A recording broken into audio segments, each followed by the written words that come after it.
Okay, so next, the relationship between practice and insights, and this was, one of the subtitles of the whole thing.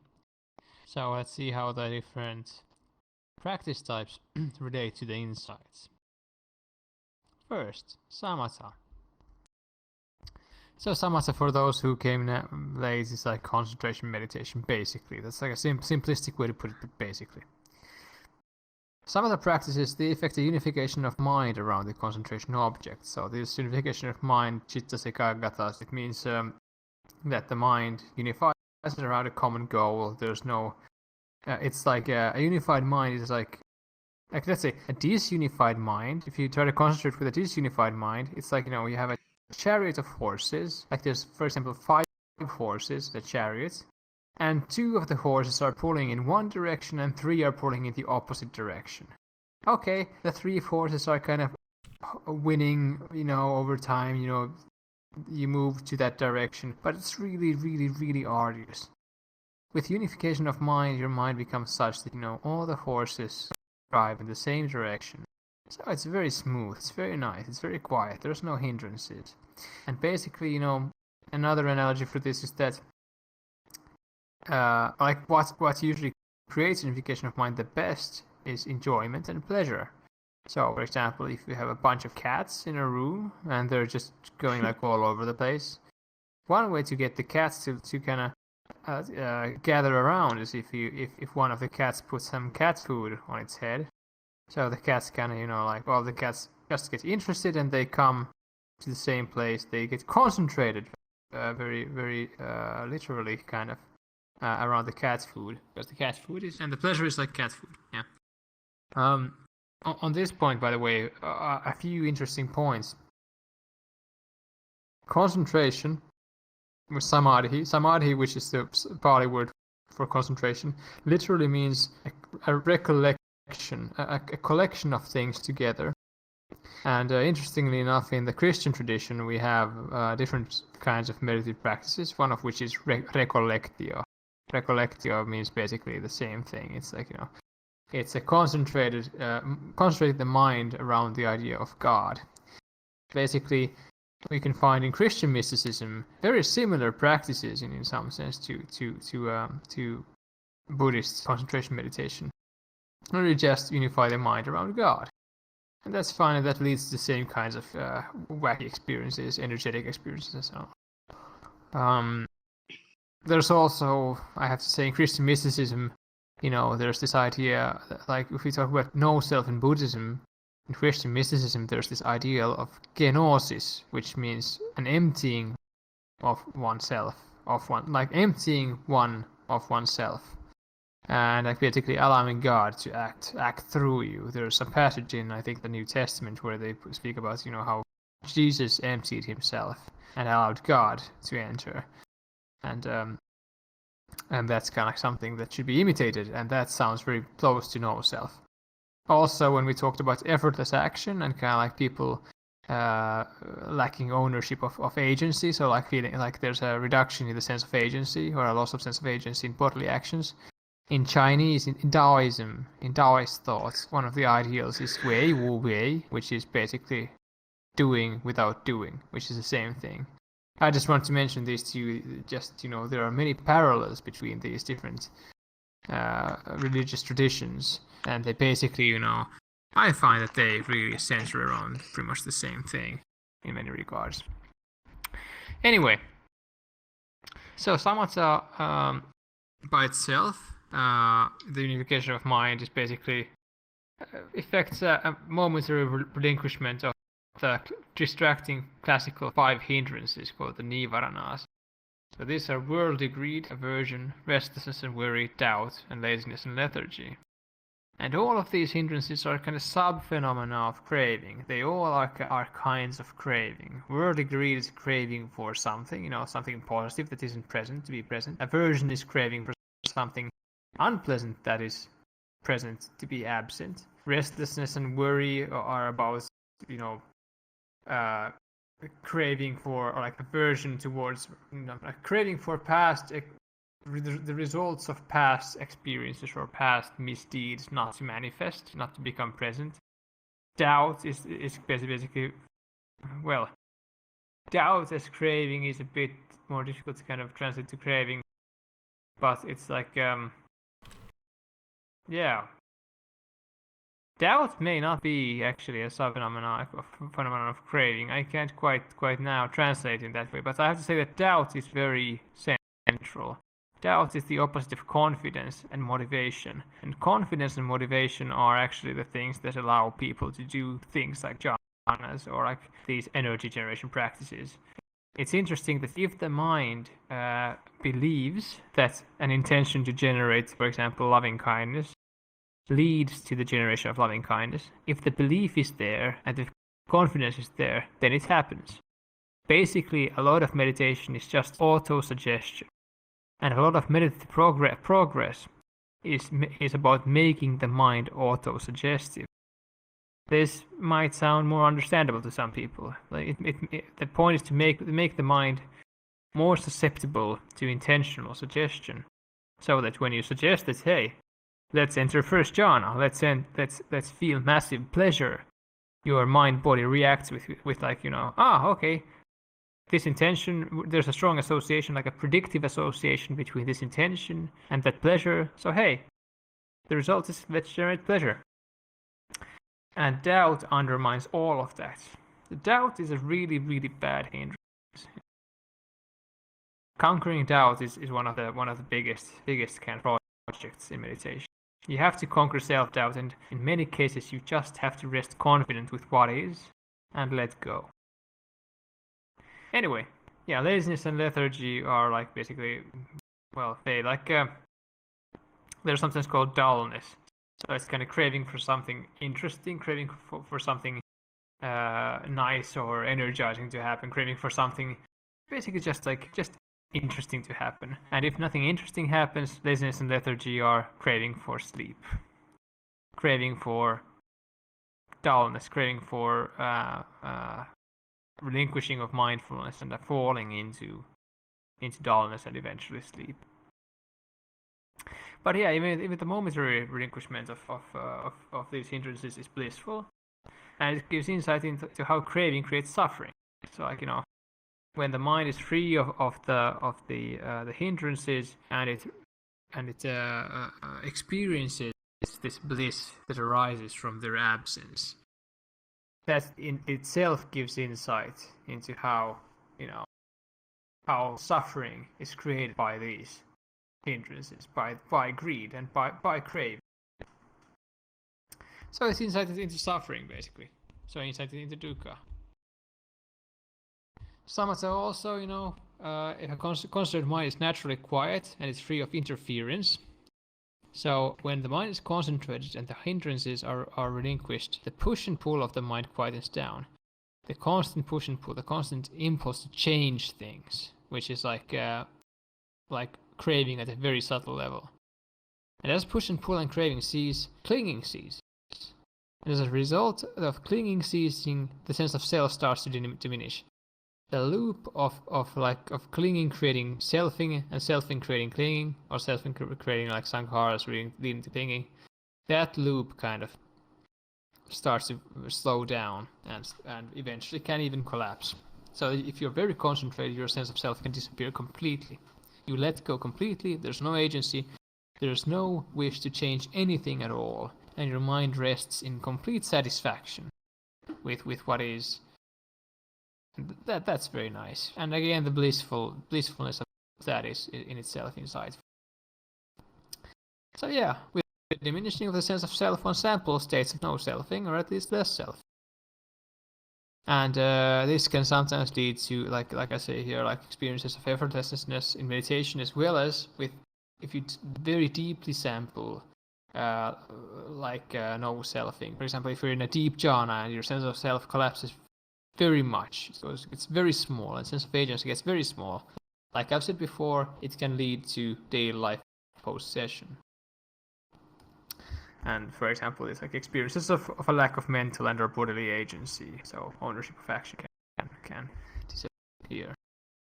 And this can lead to the realization, like I explained before, the realization of no necessary connection between selfing and phenomena. So when you have these experiences where things are just unfolding, you're not doing anything, you understand that, action and sense of self don't actually have any connection, any inherent connection. Basically, sense of self doesn't have any inherent connection to any other phenomenon, so it's just its own phenomenon that is conceptually attached to different things, and this gives insights into no self. This is usually one of the first kind of major insights into no self. It was for me, but I guarantee you, or like I can vouch that it's at least in my students, it's very common that this happens first. The samatha 3, yeah. Very deep levels of effortless samadhi and letting go, they can lead to experiences of cessation, nirodha. And nirodha, like I said before, is a situation where the mind suddenly shuts down and resets. And this basically, with samatha practice, this is the result. Before I talked about noting practice, that noting practice can lead to cessation, and that's when in noting practice you try to notice as many things as you can, as fast as you can, so that your mind actually notices distinctly, finally, like 20-30 things per second, incredibly fast. And that's eventually, that's too fast.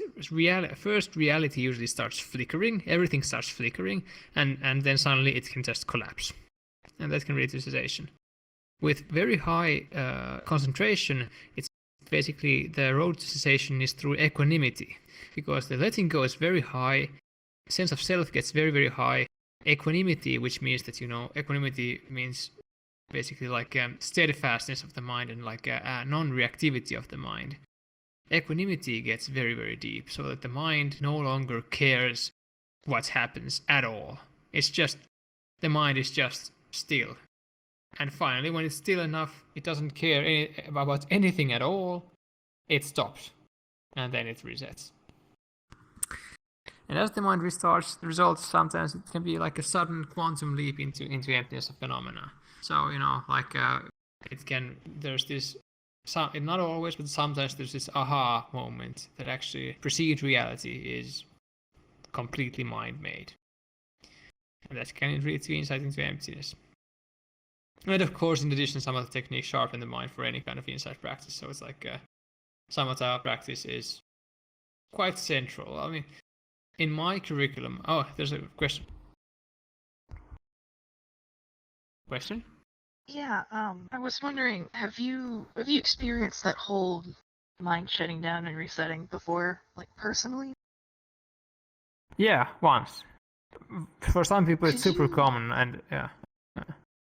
Could you describe, like, sort of physically, how does that feel? It's basically that in my experience, the mind is very, very, very, very still. It's nothing is happening very much.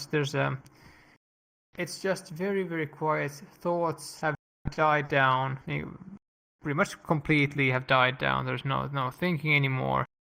And finally, basically the object, the body, the object, sounds, awareness, it just feels like everything disappears for a moment. For a moment, there's nothing. There's no object. It feels like there's like it feels quite strongly, like there's no sudden like strong feeling in the body, like like a shock. But there's a very distinct like sudden emptiness that then like disappears again.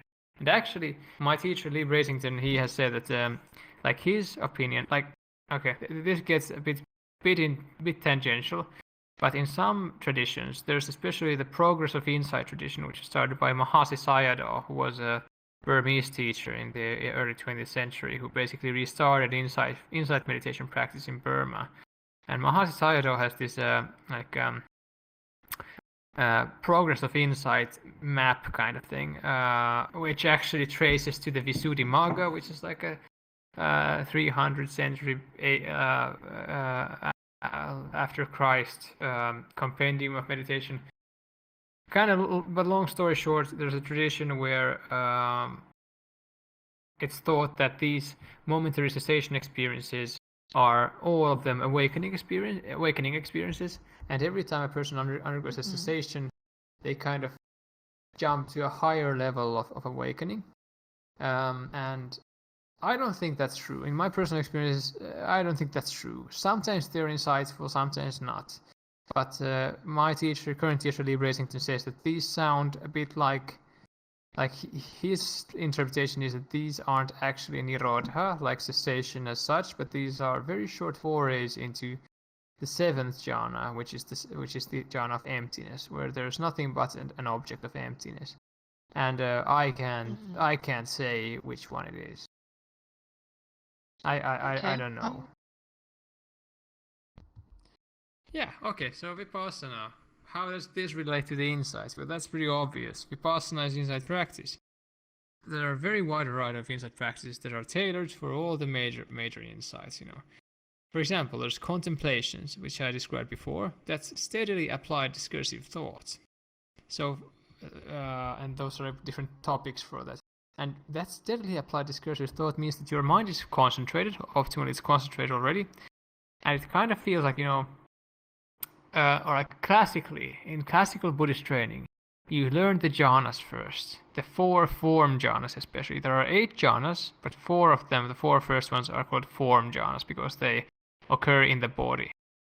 And classically, you learn at least the 4th jhana, so all the form jhanas basically, which is a very still place, a very still and very equanimous place, and there's very little going on. And then when you enter that, you exit from the 4th jhana into insight practice. And if you do that and you start doing contemplation, what happens is that basically it feels like you're spinning silk. If you have ever seen someone spin silk, it can be a very slow kind of continuous movement with a very steady pace that doesn't change. And if the pace changes, if there's like a sudden fast movements, or it slows down too much, the thread breaks. So it's a weird analogy, but that's the best I have so far, is how it feels. It's basically you drop a thought. For example, the 5 daily recollections, they are like they are things that the classical Buddhist contemplations. They are, this body is going to die, this body is going to fall ill, this body is going to grow old, I am going to lose everything I love, and finally I am the heir of my actions. And those are like classical contemplation objects. So for example, if I would be thinking of like, this body is going to die, I might say that, like in that contrary state, insert that discursive thought into that silent state and allow my body to respond to it. And then after a moment, I might add something that comes to mind, like my days on this planet are numbered, or like, this body is going to turn into a skeleton or whatever, like a I might imagine myself as a corpse. Whatever comes to mind creatively, but with a steady pace, allowing every discursive thought to kind of simmer and really affect. And it's a very different way of thinking. It's not chaotic, it's not fast, it doesn't go all over the place, it doesn't get distracted. There's a silence, and then you have this very heavy hitting, like simmering thoughts there, which you apply one by one. That's contemplation, and that can be really good for insight. It can really hit home very well and can open new perspectives. So yeah, 5 daily recollections are one classical doing. One classical contemplation object. Going through the links of dependent origination, which we explored before, like one by one, it can be helpful and really kind of, for example, contemplating ignorance or contemplating sankharas and how they appear in this moment or in my life in the same steady pace can be very, very effective. Contemplating death and loss, well, that's kind of part of the 5 daily recollections, but those are just examples. At this point of writing the slides, I also had to I was in a bit of a hurry, so there's less examples and such. But another insight practice, of course, is like, for example, noting practice, which is, like I said, trying to observe phenomena more and more fast, more and more quickly. observing the arising and passing away of phenomena. One noting style of noting practice is from Shinzen Young, which is noting gone. So whenever some phenomena that was there is no longer there or has changed, you say gone, like in your mind, gone, it's gone, it's gone. Can be very good for insight into impermanence. And now in practice, can lead to cessations again and other insightful mind glitches, like super sudden, very ecstatic experiences or sudden, very depressive experiences or whatever. I have to say this, in my experience, like some people do what's called dry insight practice, that they only do insight practices.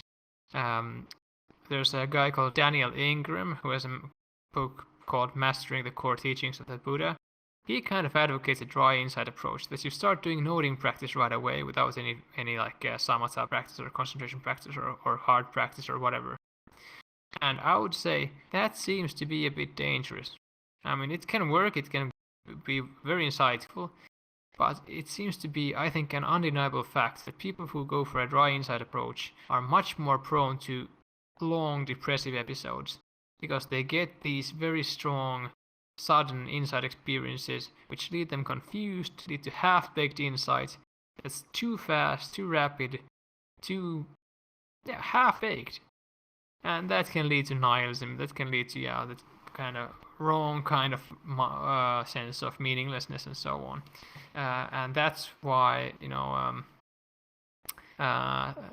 people who do samatha first, for example, concentration practice up until they learn the jhanas, which aren't very difficult. I forgot to say that before, but jhanas aren't super difficult. They aren't like impossible to learn. Like every student of mine who has started as at least like somewhat intermediate practice has learned like at least the first two jhanas in like 3-4 months. It's not that super difficult.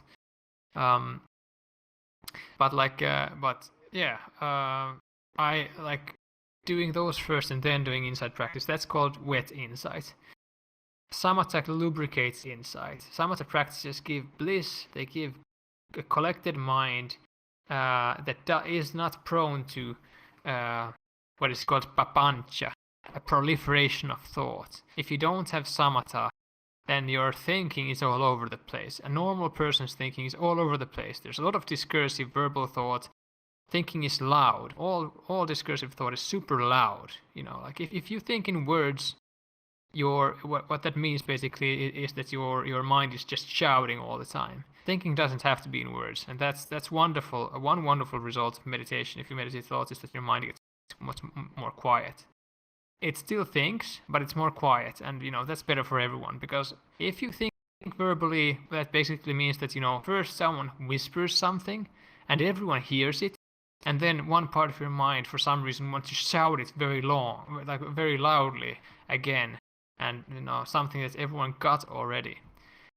Thinking as such is just a flow of meaning, of meaning. And it does not have any kind of it doesn't have any form, it doesn't have any image, it doesn't have any words. It's just a flow of meaning. And if you have words there, if you have images there, then you're just doing extra stuff, extra friction again. I think it's an evolutionary bug in our minds. You can like compulsively say stuff in discursive words. Anyway, like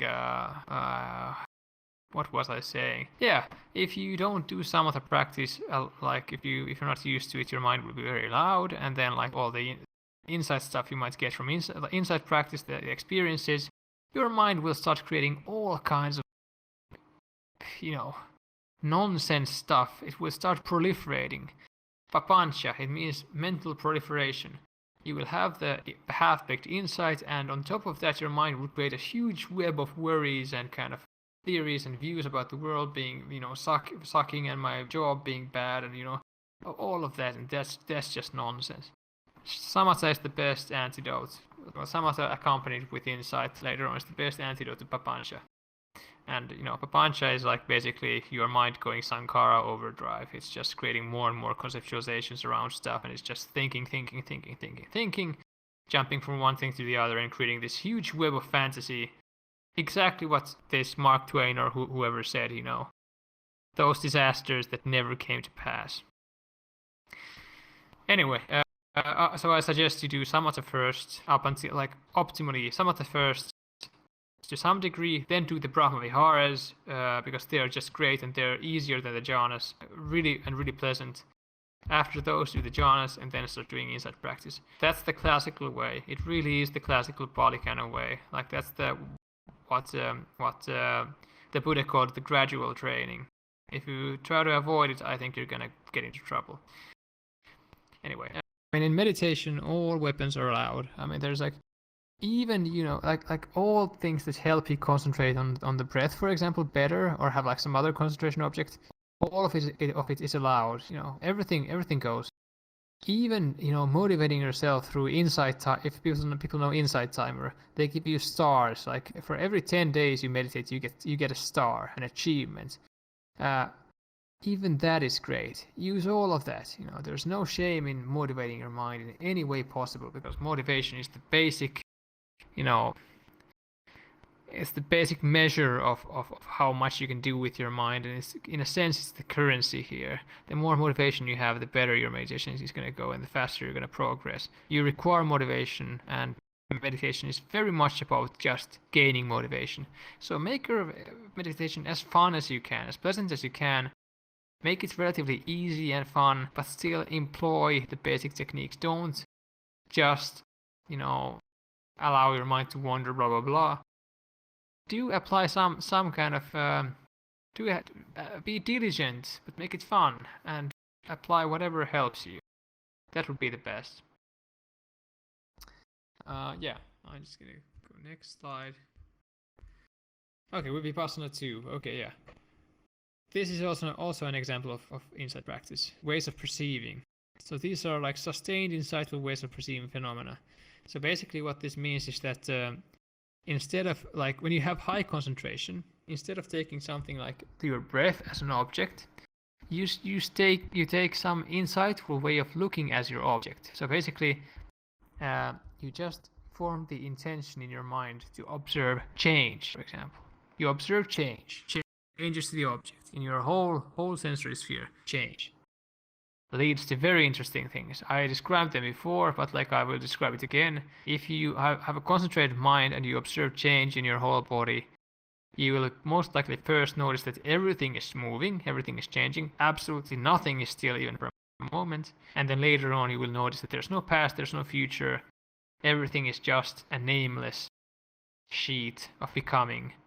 Nothing becoming to nothing. It's just becoming. There's no movement from one to the other. There's just change, which can be very nice. Observing non-self, well, it says there no self, but observing non-self can be good. You just see everything as non-self. Just kind of keep up that way of looking. It will reinforce the experience that no phenomenon you can perceive can be you, because you're observing it. Observing suchness is very important. Basically, that's in the ultimate emptiness terms. Everything is just suchness. There's no distinctions. Like I said before, no colors, nothing. There's no distinctions. That's just suchness. And this is a very kind of adept, very high level vipassana insight technique, where you, with a concentrated mind, preferably from the fourth jhana or deeper, you simply observe things as they are. You don't try to observe the body, you don't try to observe sounds or vision. Everything that happens, you make no distinctions. There's no seeing, there's no hearing, there's no feeling. There's just a kind of, we could even say a blob. There's just suchness. And you keep up that perspective. You basically deconstruct meaning as much as you can. Can be very interesting, can be very strong. If you get it very strong, you can even do it eyes open or walking, and that can be very insightful. No trees, no birds, no houses, no walls, nothing. It's just one suchness. That's maybe the in my experience so far, maybe the ultimate insight practice. But it's quite difficult because you have to be familiar with suchness first to kind of like really kind of be able to access that perspective usually. Then observing the push and pull of the mind is observing dukkha. So basically you can take as your object, dukkha, suffering, or push and pull. And then you just allow your mind to observe its own desire to change, its own desire to move and do things. And related to this is kind of and also to open awareness practice is a very cool and adept Zen practice called shikantaza. Those who have done, if someone has done Zen here, especially in the Soto Zen school, they do shikantaza. They call their meditation shikantaza. And shikantaza literally means just sitting. It comes from the Chinese Juguan Tatsu, which means just sitting. And it's like a transliteration, Japanese transliteration. And basically what you do there is you don't just sit, you observe everything as it is. You don't try to change things, you don't try to perceive the body clearly or distinctly, you don't try to perceive sounds distinctly. You just observe things as they are without making any distinctions. Again, it's very close to kind of observing suchness pretty much. The thing in shikantaza though is that many Zen schools make beginners do this, and that in my experience doesn't lead very far. They just sit with mind wandering and stuff, and they just they just don't get anywhere. Shikantaza is a very adept practice, and actually in classical Zen texts, there's a very good, if someone is interested in just sitting or someone is interested in Soto Zen or doing that, there's a good book called The Art of Just Sitting by John Didolori, who was as the editor. It's a collection of both ancient and modern essays on just sitting, and it really paints a good picture of how much of an adept practice it actually is, and beginners shouldn't really go for it. Okay, and there's much else. Okay, now we're getting close to the end. With heart and energy practices, they give insights into dukkha, because they give insight into how emotions and sensations are internally generated, into how Vedana, so positive, negative, and neutral feeling, it's internally generated, etc. Heart and energy practices allow people to generate emotions, both positive and negative if you want. You can even generate rage or sorrow. It feels very different because there's no aversion to it, there's no pain, but the bodily manifestation is the same. You have the feeling and your body starts, for example, if you feel sorrow, your face will start contorting in a sorrowful way, you might start sobbing. Perhaps not crying though, which is interesting, so there's some distinction. But your otherwise your body will kind of like automatically start doing it, and you will feel the emotion. Same with rage. You can do like positive or negative emotions, and that gives you first-hand experience into how the mechanism works, and how we actually create all those painful experiences for ourselves. If you get really good at energy practices, you can even change negative Vedana into positive. One good practice for this that I often give really advanced students is that they take a cold shower, which kind of feels inherently aversive and negative in Vedana, and they attempt to intend to feel the cold shower as positive, as pleasant. If they have enough confidence, it works. It will feel pleasant. It will generate pleasant Vedana. So with enough confidence, it's possible to actually change Vedana. I haven't been able ever to change very negative Vedana, such as I suffer from some chronic pain syndromes. I have not been able to change pain into positive, except for maybe very short periods of time. I can overcome pain with positive energy, but then it's just kind of, it's just overlaid on top, and the pain is still down there. So I'm not sure if it's possible. But I can change all negative Vedana to positive, but I think it is possible because some people enjoy pain. Also there, pain is not inherently linked to negative Vedana, to negative feeling, because we have people who enjoy masochism, who enjoy pain, sexually or otherwise. It's just a fact. For some people, pain creates pleasant Vedana. It has a pleasant valence. which also informs us that even pain is not inherently linked to negative Vedana, to negative feelings, negative valence. And that's really interesting. Nothing really like Vedana is mind generated. It's the mind's decision to feel something as positive or negative or neutral. No phenomenon seems to be inherently negative or positive. And energy practices can give insight into this, even though I personally at least haven't been able to change pain into pleasure. That is just like, I just know that some people enjoy it and so on, and so I have the conjecture that it should possibly be possible. I just don't have enough experience and familiarity myself with it, or enough confidence. But cold showers, sure. Yeah. Hard and energy practices give insight into the pleasure of altruistic behavior and emotions. So, it gives insight into how ego-centered action is not the only or even the best way to gain pleasure, not to mention to gain happiness. So that's also really important insight-wise.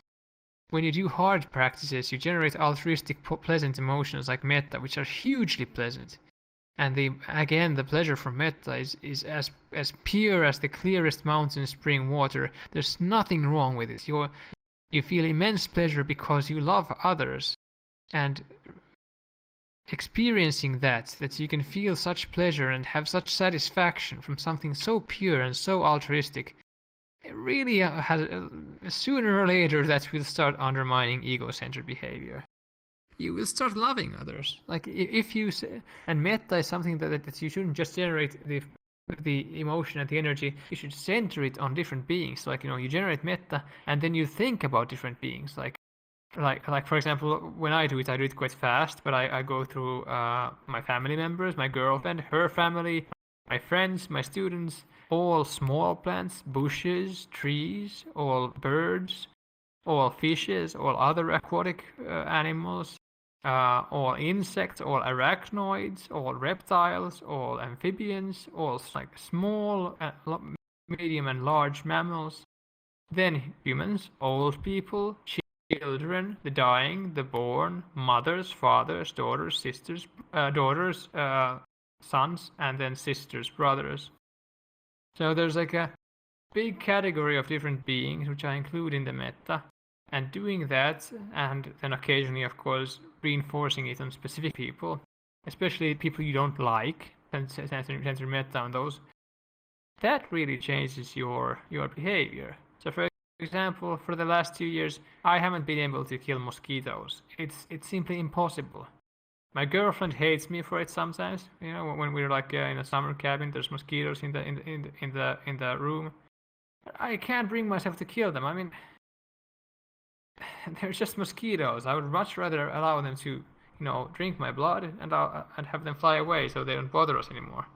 If they make sound, I'm gonna get a glass and kind of, release them out into the wild. They just do their thing. They're cute. They're innocent. I mean, I'm not gonna kill innocent mosquitoes, and that I think is a result of metta practice. It's really good for your mind. You won't be able to kill anything anymore. Unless it's by accident. Even ticks.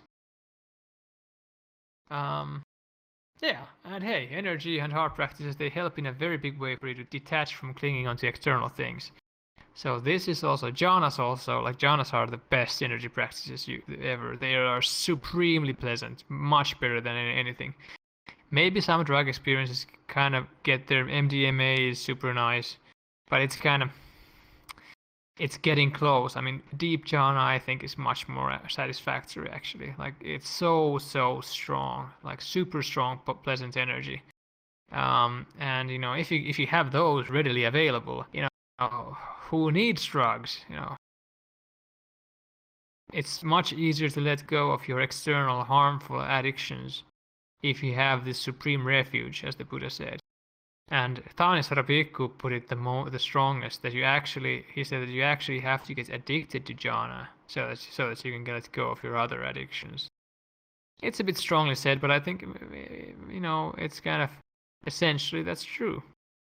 It's very, very helpful to get addicted to the pleasure of meditation. And as the Buddha said in the Pali Canon, why be afraid of this pleasure that has nothing to do with harmful things? No, it's a pleasant abiding here and now, which serves as a refuge always. You will never lose it. Sometimes jhanas aren't as deep as other times if you're gonna, you have stuff in your mind. But once you learn jhanas, once you learn energy practices, you will always, in every situation, be able to generate at least a fairly robust amount of raw pleasure. And I guarantee you that. I've taught it to many people, and it's a really good life hack. And it certainly helps you let go of your, whatever bad things you're doing. Also, when you understand the emptiness further, and you understand that depression and so on, and anxious feelings and so on, are just meaning attributions, attributing negative meaning to things, and that they're actually, at their core, they are expressions of unease, disease, like feeling bad. Then you sometimes, not always, sometimes it's good to kind of just like chill with them and talk with them, like I said, do content practice work with them. But sometimes it can also be skillful to be like, meh, these thoughts of anxiety and stuff, they arise from negative feeling, negative energy. That's their condition and cause. So I'll just generate positive energy, and then all this meaning attribution will instantly change. When you feel good, well, maybe not instantly, but you generate that energy for 5 minutes, you feel bodily feel really good. Your mind will be like, okay, hey, who cares? I feel good. And that's, extremely helpful if you're feeling so bad that you actually want to have some kind of escape. Although I advocate that usually you should just endure it equanimously. Because finally, equanimity is the crown jewel of Buddhism. Equanimity means that you are fine with whatever happens because you understand that it's just empty. It doesn't mean anything. Everything is just empty. And if you always replace bad feelings with good feelings, you're gonna generate aversion towards the bad feelings. You're gonna be not very okay with them. Like you will start hating them. And it's instead better to be friends with them. And this is, something that's reflected in the Pali Canon, like in the development of Buddhism. In the Pali Canon, in the Theravada Pali Canon, the Buddha actually says that you should replace bad feelings with good feelings whenever you can, which I think is sometimes a bad advice, psychologically speaking. But in the Mahayana tradition, in Tibet, there's this legend that there's a person called Padmasambhava, which was the founder of Tibetan Buddhism, and they say that he was born out of a lotus flower and whatever.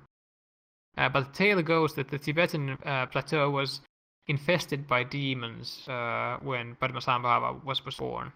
What Padmasambhava did was that he didn't come and conquer the demons, but instead he befriended them. So that, he taught them Dharma, he taught them Buddhism, and that kind of solved the situation.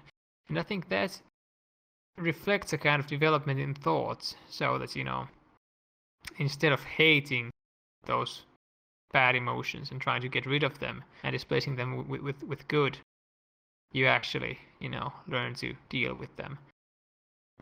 And sometimes that's painful, but I think it's eventually will get you further than just replacing bad with good. That said, sometimes also it might be skillful to just have a good shot of piti sukha, which is basically just piti sukha means pleasant positive energy. So energy practices can be good for that. Okay, that was a very long explanation there. But here, one more thing, yeah. Energy, especially heart practices, can give insight into no self. The Brahma Viharas, especially, they were metta, so loving kindness, mudita, sympathetic joy, karuna, compassion, and upekkha, equanimity. But especially the three first, metta, mudita, karuna. They dissolve boundaries between self and other, and thereby deconstruct selfing. Loving kindness, sympathetic joy, and compassion, they all involve, centering on others and centering on energies out there in the world and other people's joys and other people's suffering, and that if you do it long enough, it will shift the focal point or the kind of like the weight point of your mind away from your own selfing into this kind of unity between self and other, and between their suffering and your suffering, and between their joy and your joy. And loving kindness obviously like builds a very strong kindredship between you and other beings. So the competition and the contrast and the opposition between self and other kind of starts collapsing. Yeah, okay, let's see. There's this is very short. Content practices, they can give insight into dukkha through revealing specific internal mechanisms of suffering and how they work. Can give insight into no self through undermining tightly held beliefs or conceptions about the self. So yeah, sometimes we have dukkha through specific mechanisms that are really specific to us, or like let's say like exemplars of the mechanisms of dukkha which we don't understand, and we actually have to get into the psychological content to understand how the dukkha is generated and what is the root of that dukkha in us.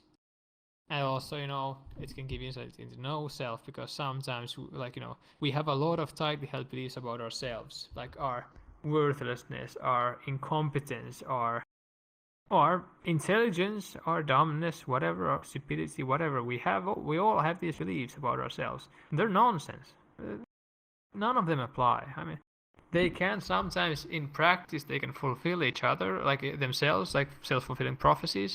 But we are continuously changing, and those sankharas, those which are also sankharas, those conceptions of ourselves simply hinder us, and they simply kind of keep us chained to some arbitrary, illusory conception of what we are. And content work very often reveals those and can thereby undermine them when we actually can release them and understand that this is nonsense. Just because I was bullied in school when I was 10 or 12 doesn't mean that I'm ugly and I should crawl in a corner and die, or whatever, like all of those kinds of things. And then finally, off the cushion practice. Many of the most major insight experiences happen off the cushion as a result of off the cushion mindfulness. Slow brewing of insight that's first peaked at on the cushion, as well as just intentional applying of insight practices during everyday situations. Basically, the prime motor for insight is still always your daily life. It's a trickle. Like it can be that you have contemplated impermanence in your sits and studying impermanence, studying Buddhism for a while, and then one day you're in the grocery store. This happened to me once. I was in the grocery store, and there were two clerks talking, and I don't remember what the experience was exactly because it's been a while, but it was some kind of feeling that some kind of feeling of impermanence that it has something to do with exactly like the fact that everything is moving so fast. Everything is moving so fast. Like this whole situation is, the present moment is moving so fast. It's changing so fast. And that was for me at that point, it was definitely a deepening of insight into impermanence. I just suddenly felt like this is actually like it's everything is really pretty fast. So that was it was an insight into change. Happened randomly, grocery store, no warning, nothing. Very often it's like that. Sometimes, usually it's not even that dramatic. It's just you're reading a book on Buddhism and you just kind of get a new angle on something. You're kind of yeah, hey, it might be like that. That's interesting. This is a new idea. It's not always like those quantum leaps of massive revelation. Now I get it. Feelings of revelation can sometimes be really illusory. People who have taken a lot of drugs, like me, probably can understand and relate to this. That you can have very, very strong feelings of revelation, that now you get it. Finally you get everything. And then afterwards you're like, you have nothing left. Like, you get nothing out of it. It's like, it's in shambles. So whatever you saw is completely fragmented, in shambles, or maybe there was nothing there at all to begin with. It's the feeling of revelation is just a feeling. It's again a concept. It's a conceptualization. It's nothing more really. and it as such can't be trusted. But if you practice and if you study, the steady trickle of insight will be there, and it will be there off the cushion. It will be there all the time. If you don't study and don't practice, it will still be there all the time. All beings walk toward awakening. Some beings walk faster than others. If you study and practice, the trickle will be faster. And you won't get, stuck so much. Some people get stuck in life. They never get wiser.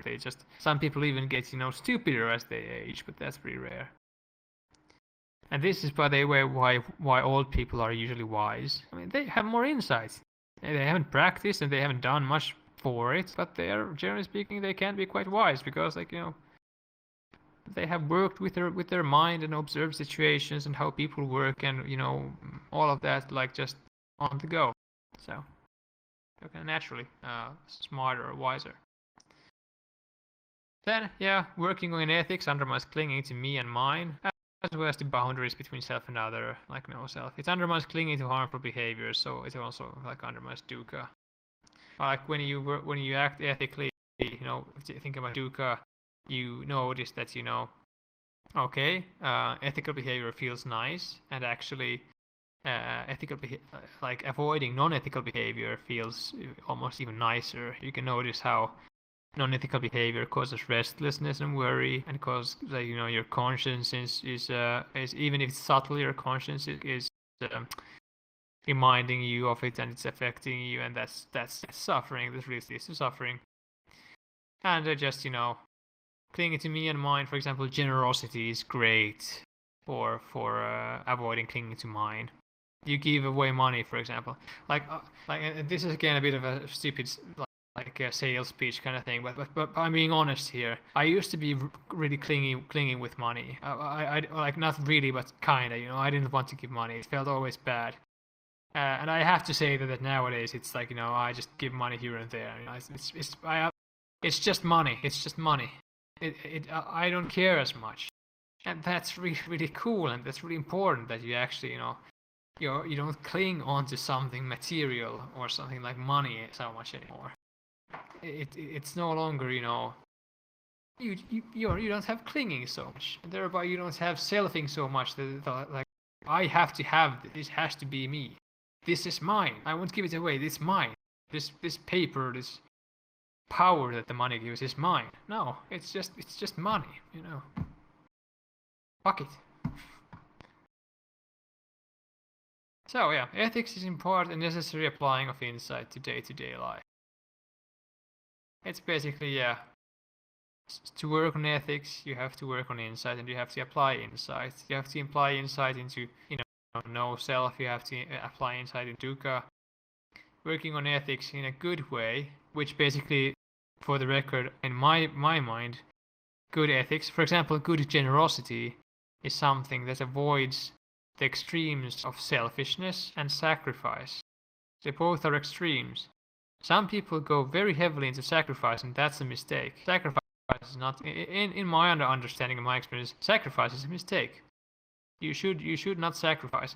And the Buddha actually says that sometimes, in some places quite clearly, at least in the Dhammapada, he says that do not allow anyone else's plight to undermine your work. And by work he means work towards awakening and so on. But I take that as a kind of like a bit of a support, that because the Buddha talks a lot about helping others, that's good. But I think what he means there is don't sacrifice what's important to you just because you want to be good. I think, for example, generosity should be something that you should cultivate the feeling that doing good feels good. It shouldn't be that doing good feels bad and you still do good. That's not virtue. What you're trying to do is virtue. It is actually the opposite to what Immanuel Kant says. Like Kant, the Western philosopher, said that the only good people are those who don't like doing good but still do it out of a sense of duty. I think that's crazy. I mean, that's just crazy. Like if you do that, you always do good out of a sense of duty, and you sacrifice all the time, you're gonna burn out.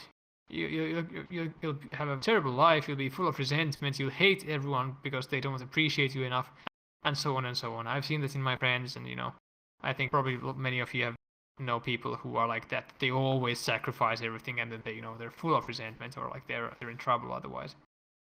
It should be a balance between selfishness and sacrifice, which is that you should slowly and gradually start figuring out that doing good feels good.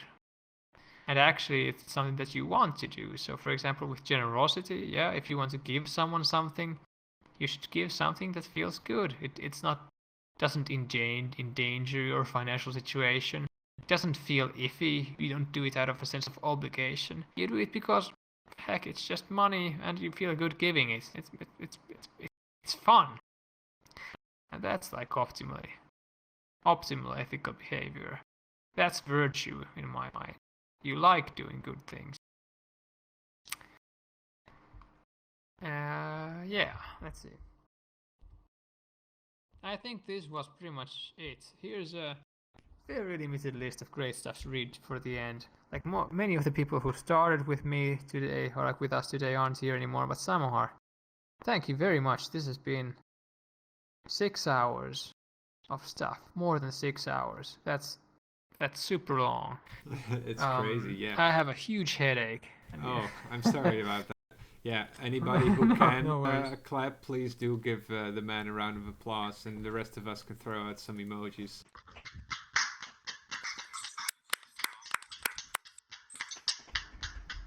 Thank you so much, Santtu. Absolutely phenomenal presentation and endurance.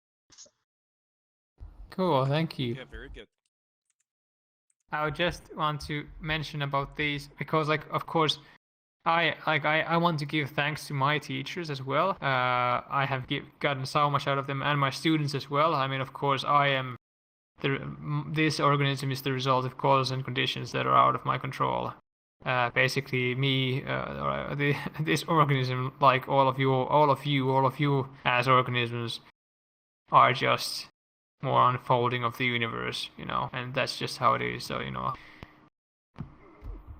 part of what made this presentation is, of course, my students, my teachers, and you guys also with your questions, which were very, very, very nice and very, very inspiring, and gave me a lot of stuff to think about. So here, as a gratitude to some of my teachers, I would like to present this list of great stuff to read. Of course, The Mind Illuminated by Upasaka Chuladasa. That's, by the way, how it's written. Nazareth, I think, was asking, like, how do you type it? Chuladasa is like that. Yeah.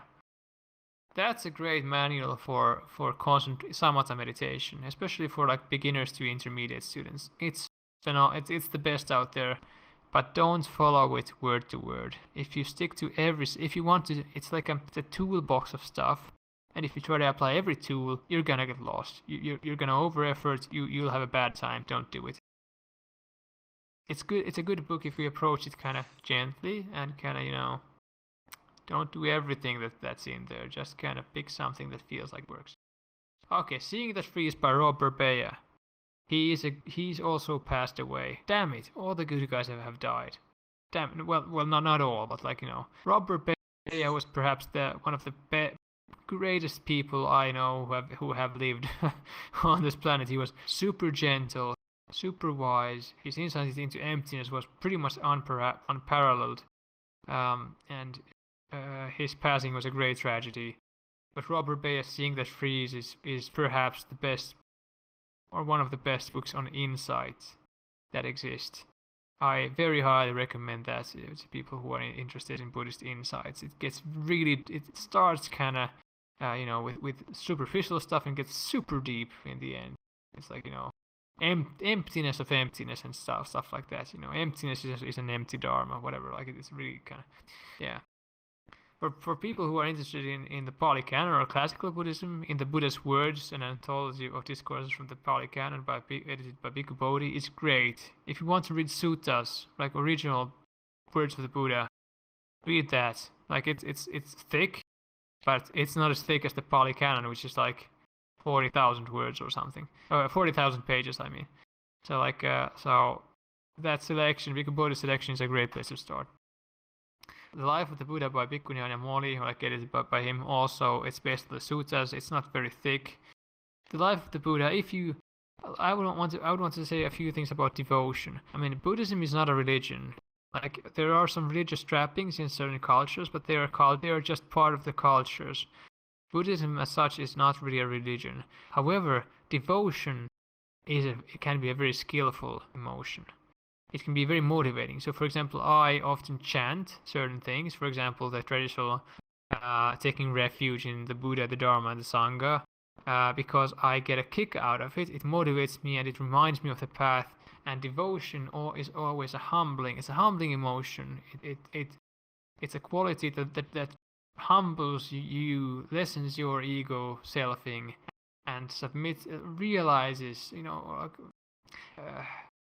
feeds a realization that you are a part of something larger and you are basically nothing more, which is good. I mean, there's a larger world out there, and you're a servant in a sense. Devotion can be great. So the Life of the Buddha, for example, it can be really motivating for those who are drawn to Buddhism in that sense. Not everyone is, but there's also an easier, more readable and kind of gripping biography of the Buddha called Old Path, White Clouds by Thich Nhat Hanh, who many of you probably know. Thich Nhat Hanh is one of the most popular teachers of Buddhism in the world right now. Old Path, White Clouds. It's a great read. And the Life of the Buddha.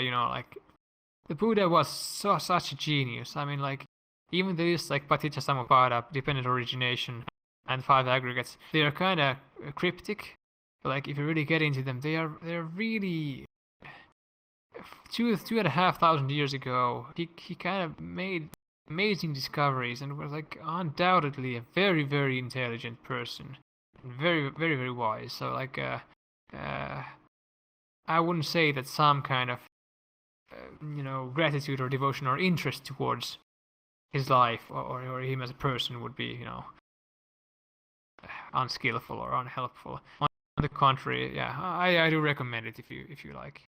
Under the Bodhi Tree, Buddha's Original Vision of Dependent Origination by Buddhadasa Bhikkhu is one of the best books on dependent origination. Really makes it relatively easy to understand, and it's not thick. It's 150 pages or so. Great book. Right Concentration, A Practical Guide to the Jhanas by Lee Brasington. Lee is my current teacher. He's a great guy. He's a really fun guy. He's a really, really happy person because he does so much of the jhanas. His life is probably incomparably filled with pleasure because jhanas give basically infinite pleasure. So Lee is always in a good mood. He's healthy. Fortunately, he's not dying soon like all the other good Dharma teachers. And Lee's book on jhanas is it's almost perfect. You basically don't need anything else if you have concentration abilities somewhat intact. With a teacher's support, it will be even easier, of course. But the book is great. And then finally, Satipatthana Meditation, a Practice Guide by Bhikkhu Analayo. Satipatthana is the classical Pali Canon sutta on mindfulness practice. There's the 4 bases of mindfulness, and they are there's the sutta itself is kind of cryptic, but Analayo is Bhikkhu Analayo is maybe the foremost, maybe not the expert, but foremost writer on and clarifier of the Satipatthana Sutta. And this is a great practice manual for someone who wants to actually do classical insight practice. Okay, so those were some books. Thank you for listening to those as well, because I kind of take it as a tribute to those wise people as well. And finally, I am obviously a meditation teacher, and I just wanted to extend this offer that if someone here is interested in actually teaching relationship or want support, you can check out my website at nichelagi.com. That's my Upasaka name. Upasaka Nichelagi I don't use very much, but It's like my, let's say, teacher name. And I can also point you to some other people who would help you on your meditation if you want. And you can just send me an email. You can find the email on the webpage. Okay. If you have any more questions, go ahead. Like I will be here until you run out of questions. Don't worry about it. I have more call 0. Well, I had one or two, but they were actually answered during the last part, so you won't have any bother from me. Is there anybody else? I've got a little something, but it's something that we don't exactly have to discuss here. You mentioned, like a lack of content practices amongst other spiritual leaders and stuff, and just a sort of lack of awareness of what's really guiding some of your behaviors and that sort of thing. And that's something I've noticed a lot as well. It's something that I think about a lot, not just with like spiritual leaders, but just of people in general. Of like, so many people are unaware of what autonomous behaviors, or like what is shaping those autonomous behaviors, and how little attention is paid to like going in there and fixing those and editing those. So that was something that I'd love to have a conversation about sometime. Yeah. It's true, and it has like very clear roots, I think, exactly in the fact that many religious traditions are founded on quite ancient texts, and really the concept of an unconscious. For example, in India, it started appearing a few hundred years after the Buddha. There was first an idea of a storehouse consciousness from which thoughts emerge, but it was still very impersonal, and slowly, the concept started kind of forming. And I think in other religious traditions, I don't know, well, I think there is something similar, that like thoughts and emotions and stuff were either felt like they were like, the mind was just there, the conscious mind was the mind, and a lot of stuff that was coming, like, it was random, seemingly random, was taken, for example, as spirits. Something there's a bad spirit coming. The obvious thing to do is to smack it to hell, and just break it to pieces and bash its face in. It was logical back then to just kind of replace that bad thing with a good thing. I mean, repel the bad. And that has had many effects, because nowadays still people follow those old traditions very, very much, and there's teaching lineages and so on. It still lingers. Same kind of blind spots that you don't have to work with psychological content. You can deconstruct or bypass or whatever. So. Yeah, just not enough in these classical texts. Like, that paradigm just isn't there, of like the dungeon inside you that you kind of built up over childhood and unavoidable traumas and stuff. So just bringing that more into like these ancient practices is something that I definitely agree with. Yeah. Unfortunately, it is pretty easy, or at least possible.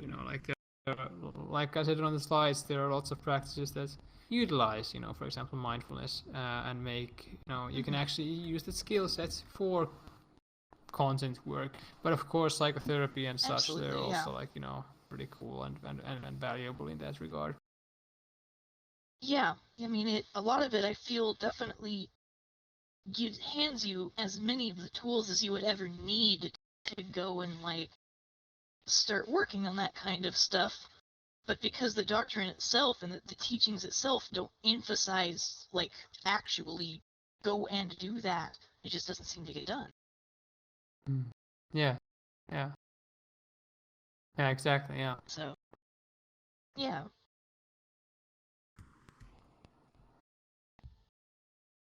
Any other questions?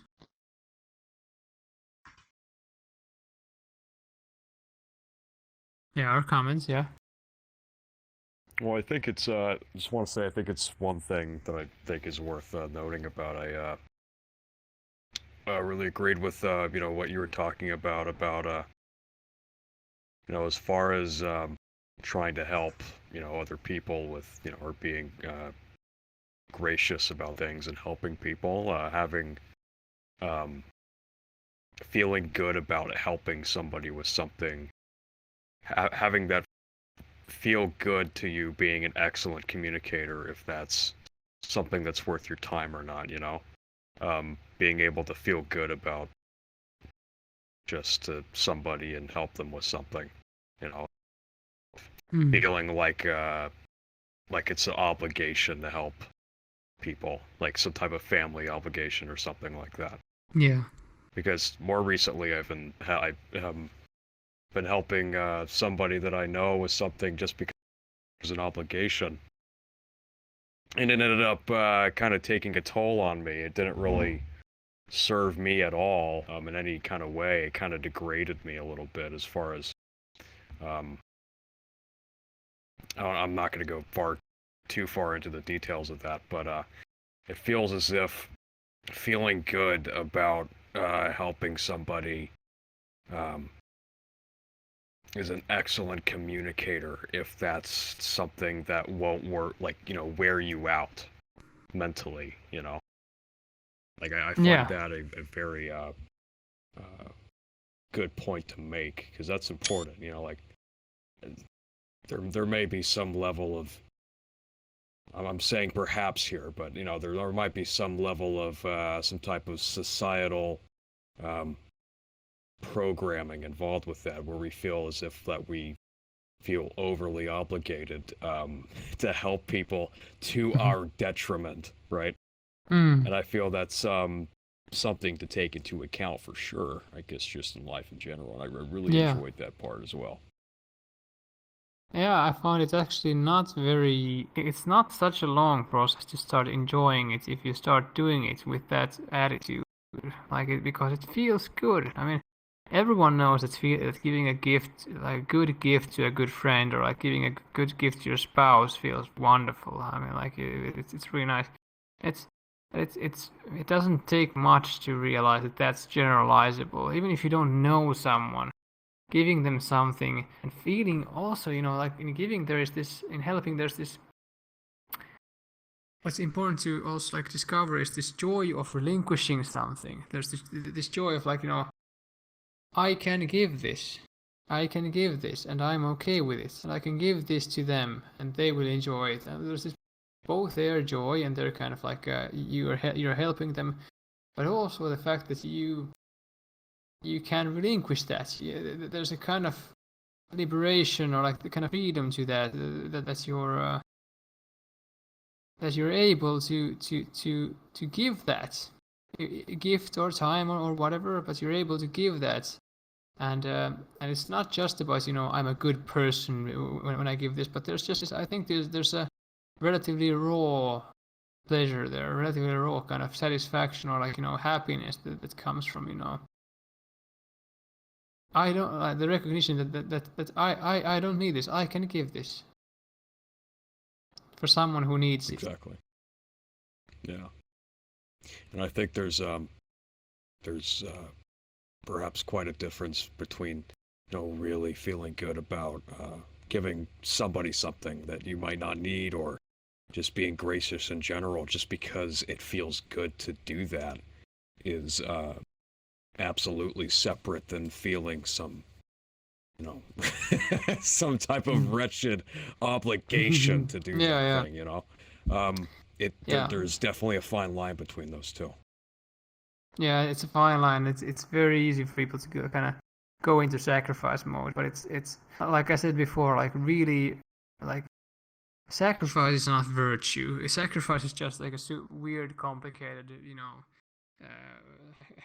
complex where you kind of like, you know, you mess yourself up because you feel like, you know, that's the only way you can be accepted as a person or whatever, you know, like it's complicated. At that point, I was just saying, you know, it's never going to be enough if you feel like, you know, if you want to, if it feels like an obligation to help somebody, you know, just because you want to feel like you're enough for some external thing, it's never going to be enough if that's what you're striving for.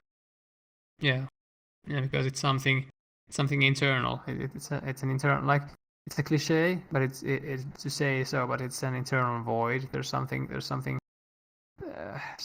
like self-love missing. There's a self-acceptance that's not there, like that's lacking, and then you seek it outside, but you'll never get it there. And I think even in those situations, it might help to actually then start trying to, even with those people, start trying to generate actual virtue. So really just kind of, looking at, instead of giving your all and sacrificing and so on, you give what you can comfortably, so that you're comfortable, Right. you feel good, but you still give, and then eventually it can get bigger. It can get bigger and bigger and bigger, but you still keep that. I mean, it doesn't have to. Because the main point is that you're comfortable with giving, but then eventually it might be quite large. And for example, like Mother Teresa, I'm very sure that Mother Teresa did not help people out of obligation. So she said that some days were kind of not as good as others, but that's just life. But in general, she felt joy and satisfaction and happiness from helping other people, not just sacrifice and obligation. And that's kind of like an example where that impulse has grown very large, and that's why Mother Teresa is sometimes taken as such a saint, is because for her, like, healthy generosity was very developed. Yeah, like giving with the expectation that you will deserve to receive. Yeah, that just leads to anguish. Yeah, exactly. Yep. Exactly. Yeah, that doesn't end anywhere good, really. And I really love how that's an excellent communicator to feel that kind of desire to help people or give somebody something.